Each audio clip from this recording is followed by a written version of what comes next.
Ceci dit, bonjour Marlise, bonjour Jean-Marc, vous êtes magnifiques, vous êtes tout en bleu, c'est beau ça.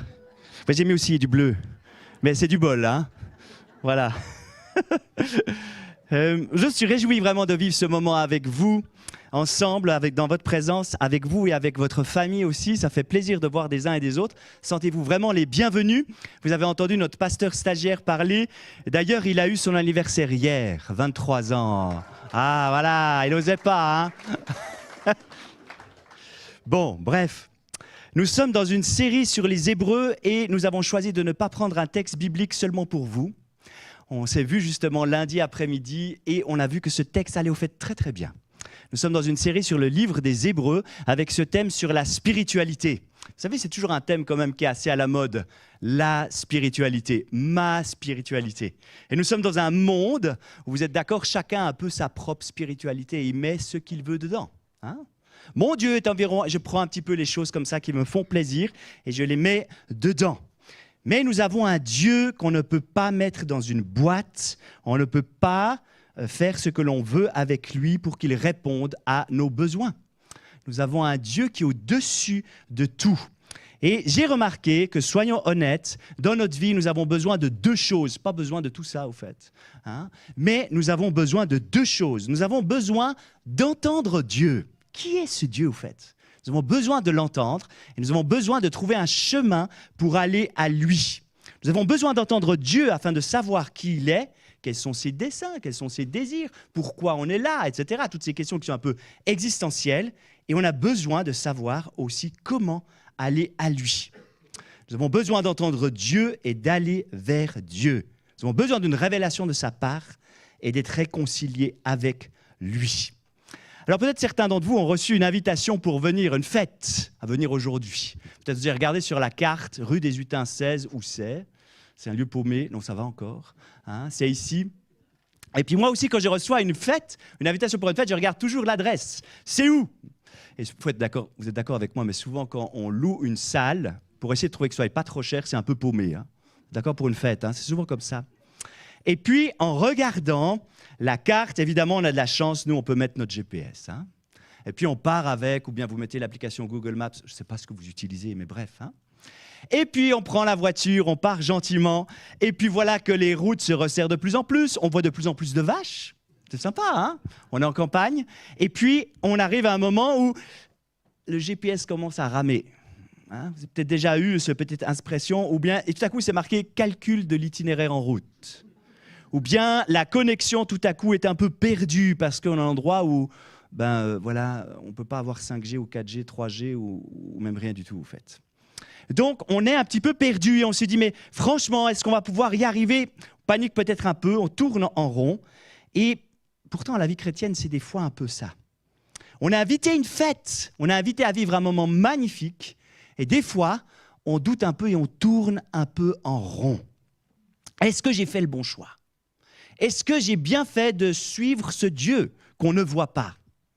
Et c'est des questions des fois qui reviennent en nous. Et si vous avez déjà ressenti cette sensation, ces doutes, sachez que cela est déjà arrivé à plein de personnes, notamment à des gens qui vivaient à Rome en l'an 60 et 70. Pas 1960-1970, hein, en l'an 60 et 70. Ça fait vieux, n'est-ce pas ? Hein ? Et ces gens-là étaient des Juifs convertis au christianisme. Et ils vivaient des moments difficiles où on se moquait d'eux. Leurs anciens amis disaient « Qu'est-ce que tu as choisi là ? Qu'est-ce que tu fais ?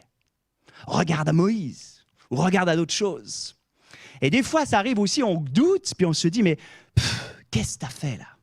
Il y a peut-être nos anciennes habitudes ou d'anciennes personnes ou d'autres traditions ou d'autres distractions qui nous font penser à autre chose. Et vraiment, ces gens qui étaient là en l'an 60 et 70 ont reçu une lettre, et c'est les lettres des Hébreux dans ce contexte-là. Et ça a été un encouragement pour eux. Ils ne savaient pas qui avait écrit la lettre. Ils savaient juste que c'était quelqu'un d'érudit, quelqu'un qui connaissait bien l'Écriture. Et ils ont reçu cette lettre. Et dans cette lettre, il était dit « Tenez ferme, croyez. Notre Jésus est au-dessus de tout. Tenez ferme. » Et cette lettre que nous sommes en train de lire maintenant pour encourager notre relation avec Dieu. Et franchement, lundi après-midi, j'ai rencontré Marlise et Jean-Marc. Nous étions à Lausanne, il faisait grand beau sur une très jolie terrasse. On a bu un excellent café. J'ai rencontré Jean-Marc pour la première fois, tout sourire. Et on a évoqué un petit peu leur aspect de leur vie. Et c'est vrai, il y a des aspects de la vie qui ne sont pas été évidents. Le décès de leurs conjoints respectifs. L'accident de Jean-Marc il y a presque 1 an, à quelques jours près. Hein? Et puis le fait qu'il n'est pas encore rentré à la maison depuis ce temps-là. J'ai appris ça lundi. Mais ils m'ont évoqué les deux, leur joie et leur désir de suivre Jésus. Tenir ferme malgré les difficultés, malgré ce qui y arrive. Alors voilà le titre du message de ce matin. Pourquoi tenir ferme en Jésus? Et j'aimerais vous donner 4 parce que. Et si franchement vous n'êtes pas convaincu, venez me voir après. Je ne désire pas vous convaincre. Ça, c'est Dieu qui le fait, n'est-ce pas? Mais si vous avez quelque chose à... Venez me voir après. Moi, je suis toujours content de discuter. Et si j'ai fait une erreur ou autre, venez. Ça m'intéresse vraiment, hein? Parce que je reste humain. La parole de Dieu, par contre, reste la parole de Dieu. Donc voilà 4 raisons. Et la première des raisons que l'on va voir dans le verset 1, c'est noté ici, parce qu'il est l'envoyé de Dieu. Et j'aimerais juste lire le verset 1 avec vous. Vous l'avez ici à l'écran. Si vous avez vos Bibles, vous pouvez ouvrir en Hébreux 3, chapitre 3, versets 1 à 6. On va voir que les 6 premiers versets. Et il est dit, « Ainsi donc, frères et sœurs saints, vous qui avez part à l'appel céleste, portez vos pensées sur l'apôtre et le grand prêtre de la foi que nous professons, Jésus-Christ. » Alors c'est vrai que quand on lit Hébreu, c'est du costaud. Hein, parce que quand vous lisez ça, vous dites « Ah ouais, c'est des mots pas faciles à comprendre, etc. » Mais ils sont porteurs vraiment d'une belle et grande vérité pour nous que j'aimerais voir avec vous. Un appel céleste. Peut-être vous avez fait attention à ce mot-là, l'appel céleste. Nous avons reçu une parole de Dieu qui vient du... Ah, j'ai cru que vous dormiez. Merci. Qui vient du ciel. L'appel céleste. Qui vient du ciel et qui va nous amener vers le ciel. C'est quand même pas mal, ça. Moi, je trouve que c'est très encourageant, cet appel céleste. Une parole de Dieu. Vous vous souvenez, je vous ai dit, il y a 2 besoins au début. Nous avons besoin d'une parole de Dieu, nous avons besoin d'un chemin vers Dieu. Et je trouve que l'appel céleste répond à cela. Il nous appelle d'où? Du ciel. Et il nous amène où? Au ciel. Donc ces mots, moi, franchement, quand je lisais ça, je les ai mis en jaune, j'aurais dû le mettre encore plus grand, mais c'était un puissant encouragement. Parce que nous vivons en 2026, il n'y a pas de très bonnes nouvelles, vous êtes d'accord? Souvent, on entend les nouvelles, on ne devrait plus appeler bientôt le téléjournal, ça devrait s'appeler le mauvais journal. Hein? Parce qu'il y a beaucoup de mauvaises nouvelles. Mais ici, c'est un appel céleste. Nous pouvons être en relation avec ce Dieu-là. Cela signifie que les chrétiens ont une grande espérance. Et je l'ai dit justement il y a quelque temps, mais nous avons le privilège d'avoir une spiritualité extraordinaire. Des fois, je trouve qu'on est un petit peu timoré, on se gêne un peu. Mais attendez, on connaît le grand Dieu des dieux et il nous appelle depuis le ciel. La deuxième parole qui est mise là, c'est « portez vos pensées sur l'apôtre et le grand prêtre », mais c'est « portez vos pensées sur Jésus ». Portez vos pensées sur Jésus. Ça veut dire quoi? C'est réfléchir à qui il est. Il est qui, ce Jésus? Alors, on apprend dans ce texte 2 choses. La première qui est notée ici, c'est qu'il est l'apôtre. Alors, je vous rassure, hein, c'est assez facile. Le grec, c'est apostolos, ça veut simplement dire envoyé. Il est l'envoyé. Il est envoyé de qui? De Dieu. Pour venir ici sur cette terre. Dieu l'a envoyé. Et moi, ce que je trouve assez extraordinaire, c'est que nous, les humains, on a un peu de la peine à comprendre. Et la seule manière pour qu'on comprenne ce qu'il voulait nous dire, c'est qu'il fallait qu'il descende lui-même sur terre pour nous parler dans notre langage, afin qu'on le comprenne. Il a donc été envoyé. La deuxième chose qui est notée ici, c'est le grand prêtre. Alors, le grand prêtre, c'est vrai que dans toutes les religions, vous êtes d'accord, il y a le grand prêtre, n'est-ce pas? Hein? Le grand prêtre, qu'est-ce qu'il fait le grand prêtre? Bon, le prêtre ou le grand prêtre, c'est celui qui offre un sacrifice. Alors, je ne vais pas prendre un mouton et l'offrir ici, ce serait un petit peu bizarre quand même. Hein? Mais encore aujourd'hui, dans plein d'endroits de la terre, on offre des sacrifices. Vous êtes d'accord avec ça? Hein? Alors pourquoi le prêtre fait un sacrifice? Pourquoi il offre un sacrifice? C'est d'une part pour avoir une relation avec Dieu, ou peut-être être pardonné pour quelque chose, ou peut-être demander quelque chose. Et Jésus, en tant que grand prêtre, fait ceci au travers de son sacrifice. Il nous permet d'avoir une relation avec lui. Il nous permet de pouvoir être avec lui. Et justement, il est notre intermédiaire entre Dieu et nous, ou le médiateur. Je suis médiateur scolaire en secondaire. C'est pas facile. Souvent, il y a des jeunes qui se fâchent. D'ailleurs, cette semaine, il y en a un qui a envoyé son poing dans l'arcade sourcilière. Il y avait une grosse bosse. Et puis alors là, le directeur, il est fantastique. Il dit « Ah, mais on va faire appel au médiateur. Il va régler cela, n'est-ce pas ?» Alors, Bourgeois va pour ça. Et on essaie de trouver une solution. Au fait, le médiateur, il essaie de faire parler un parti et l'autre parti pour comprendre ce qui s'est passé, pour donner du sens. Mais Jésus va bien au-delà de cela. Il permet la relation avec Dieu. Peut-être qu'on peut être en colère avec Dieu. Dieu est en colère contre nous. Pourquoi ? On n'est pas terrible. Désolé, hein ? Il y a quelqu'un qui est parfait ? Mais il permet justement, grâce au fait qu'il est grand prêtre, d'avoir une relation avec lui, d'être l'intermédiaire entre lui et nous. Je ne sais pas, mais les boussoles, ça existe encore. Vous connaissez encore ce que c'est une boussole ? Je ne sais pas, ça passe tellement vite. Des fois, j'ai l'impression d'avoir mes cheveux blancs, je suis vraiment vieux. Hein? Mais une boussole, moi, quand j'étais gamin, je prenais un aimant puis je m'amusais à changer le nord. Vous avez déjà fait ça, n'est-ce pas? Rassurez-moi. Oui, donc, j'ai changé le nord. Et des fois, dans notre âme, on est un petit peu perdu avec tous les aimants qui sont autour et on a besoin de retrouver le vrai pôle. Et c'est Jésus qui est l'envoyé et notre grand prêtre. Première raison, parce qu'il est l'envoyé de Dieu. Deuxième raison, parce qu'il est supérieur à tout, y compris Moïse. Je lis les versets 2 à 4. Autrefois, Moïse a été fidèle dans toute la maison de Dieu, de même comme Moïse, Jésus a été fidèle à Dieu, qui a fait de lui un grand prêtre. Mais Jésus reçoit plus de gloire que Moïse. En effet, celui qui construit une maison est plus honoré que la maison. Chaque maison est construite par quelqu'un, et celui qui construit tout cela, c'est Dieu. Alors, rappelez-vous le contexte de cette lettre. Ces chrétiens étaient persécutés, ennuyés, maltraités, et ils reçoivent une lettre en leur disant « Tenez bon ». Et probablement, leurs anciens amis qui étaient juifs leur disaient « Mais franchement, ne regarde pas à Jésus, regarde à Moïse.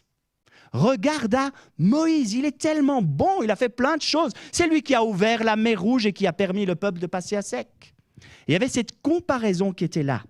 Et nous voyons dans le texte ici, l'auteur de l'Épître aux Hébreux essaie de mettre les points sur les i en disant que parfois, il y a dans notre vie d'anciennes croyances, des amis ou des distractions qui nous encouragent à regarder ailleurs. Et c'est vrai, la vie chrétienne n'est pas toujours facile, soyons honnêtes. Hein?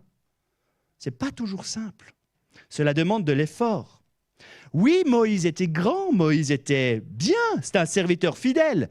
D'ailleurs, je ne crois pas qu'il est critiqué ici dans le texte. Il a aussi été envoyé par Dieu, il a parlé.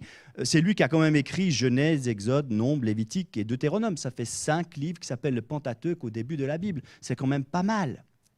Mais justement, ici, il nous est dit que Moïse a aussi essayé d'intercéder. Peut-être vous vous souvenez, où Moïse intercédait avec Dieu et disait « Mais tu vois, le peuple a fait plein de bêtises, etc. etc. » Mais Jésus, au-delà, est plus grand et il donne un exemple avec la maison. Alors, j'ai réfléchi à trouver une jolie maison qui est dans la région de Moiry. Bon, il y a votre maison, évidemment. Hein. Mais j'ai trouvé une plus belle, pardon. On descend un petit peu, on arrive dans un petit village de Ferrer et puis après, on arrive à un village où je travaille qui s'appelle La Sarraz. Et à La Sarraz, il y a une jolie maison quand même. Hein.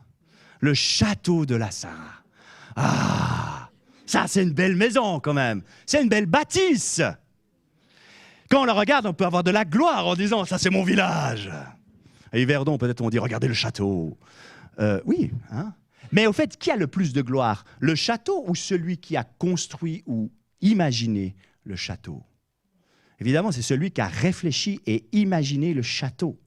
Et cette image, elle est là pour nous dire que Jésus est le bâtisseur de la maison. Et nous apprenons dans la Bible que le peuple de Dieu est la maison de Dieu. Le peuple de Dieu est la maison de Dieu. Ce qui veut dire que Moïse n'est pas le bâtisseur, mais il fait partie de la maison. Donc s'il fait partie de la maison, il a été créé par Dieu. Je crois que je vous ai un peu perdu là. Bon, ok. Est-ce que vous connaissez l'heptathlon? Non. Oui, merci. L'heptathlon est une discipline où il y a 7 disciplines dedans qui se jouent en 2 jours. Vous avez le lancer du javelot, vous avez le lancer du poids, je crois, vous avez le saut en longueur où on doit courir puis sauter par-dessus des haies, etc., etc. Et savez-vous que nous avons un champion du monde qui est suisse? Non? Bon. Alors, je sais qu'on a beaucoup parlé de Fribourg-Gotteron ces derniers jours, qui sont champions suisses. Mais nous avons un champion du monde de l'heptathlon. C'est ce monsieur qui est là. Il s'appelle Simon Ehammer. Bon, il est Penzellois, mais il est quand même suisse. Hein? Et puis, le 21 mars 2026, donc c'est assez récent, 21 mars 2026, il a fait un record du monde. Il a fait le max de points sur ces 7 disciplines. Alors, essayons d'imaginer que vous avez ceux qui font de l'heptathlon et vous avez Jésus avec. Celui qui a lancé le javelot dit « Ah, moi j'ai lancé le plus loin, c'est moi le plus grand ». Celui qui a fait peut-être le saut en longueur dit « Non, c'est moi qui suis le plus grand, j'ai sauté le plus loin ». Petit saut en hauteur dit « Non, c'est moi le plus grand, j'ai sauté le plus haut », etc., etc. Et puis ils se tournent tous vers Jésus. Alors j'imagine, imagine avec moi, imaginons qu'il a un petit survêt de Bordeaux et qu'il est là, et puis tous se tournent vers Jésus et lui disent « Et toi, qu'est-ce que tu as fait ?» Et Jésus va simplement répondre « Oh, moi, je suis le plus grand. C'est moi qui vous ai tous créés. » Vous voyez la différence? Voilà, on ne peut pas comparer certaines choses. Jésus est au-dessus de tout. Et c'est ça qui nous donne la foi de mettre notre confiance en lui. Il est le grand prêtre, il est l'apôtre, l'envoyé de la part de Dieu. Et c'est lui le bâtisseur de la maison. Pourquoi tenir ferme? 3e raison. Parce qu'il est le Fils. Je lis juste ici, verset 5 et un bout du verset 6. « Autrefois, Moïse a été fidèle dans toute la maison de Dieu. Il était un serviteur et il devait être témoin de ce que Dieu allait dire. » C'est vrai que Moïse était un serviteur dans la maison. Mais on apprend ici que Jésus est le Fils. Alors, je pense que vous comprenez bien la différence entre un serviteur et un fils, n'est-ce pas? Le serviteur, il s'occupe de la maison, il travaille dans la maison, mais il ne possède pas la maison. C'est le fils qui, en héritage, son père possède la maison, mais en héritage, aura la maison. Il possède cela. C'est lui qui a la richesse et qui peut subvenir aux besoins de ceux qui travaillent dans la maison. C'est un petit peu comme aujourd'hui. Vous savez, le patron possède l'entreprise. On est d'accord? Ce n'est pas l'employé qui possède l'entreprise. Il travaille et obéit au patron, peut-être parce qu'il l'aime bien, mais c'est surtout parce qu'il lui donne un salaire. C'est pour ça qu'on travaille pour lui. Eh bien, cette notion que, justement, Dieu est le Fils. Il est le propriétaire de la maison. C'est lui qui dirige la maison et c'est lui qui subvient aux besoins de ceux qui travaillent dans la maison. Alors, cette maison, on l'a déjà un petit peu évoqué avant, avec le château de la Sarah, mais la maison, dans la Bible, c'est nous. On verra juste après, dans la suite du verset 6. C'est nous qui sommes cette maison. Et ça m'amène à la 4e et dernière. Pourquoi tenir ferme? Parce que nous lui appartenons. Ici, parce que nous lui appartenons.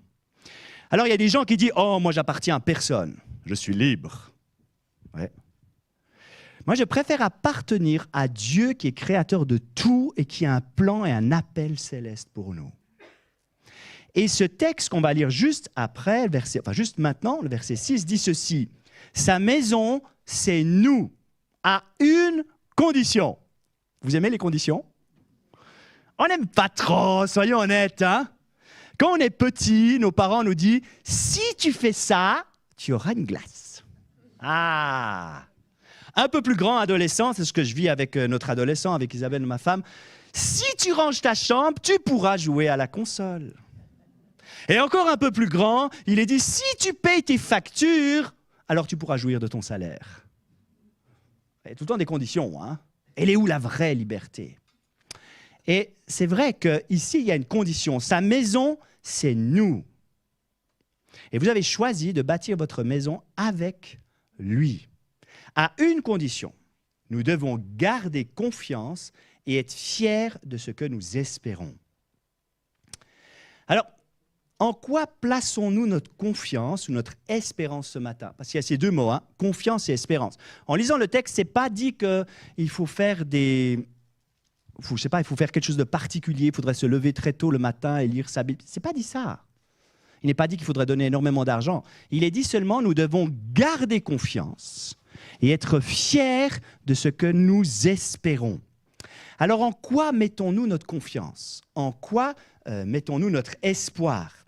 En nous-mêmes? Dans des investissements judicieux? Dans des programmes de remise en forme? On en aura peut-être tous besoin, mais... Dans le travail acharné? Dans la chance? En jouant au loto, en espérant gagner?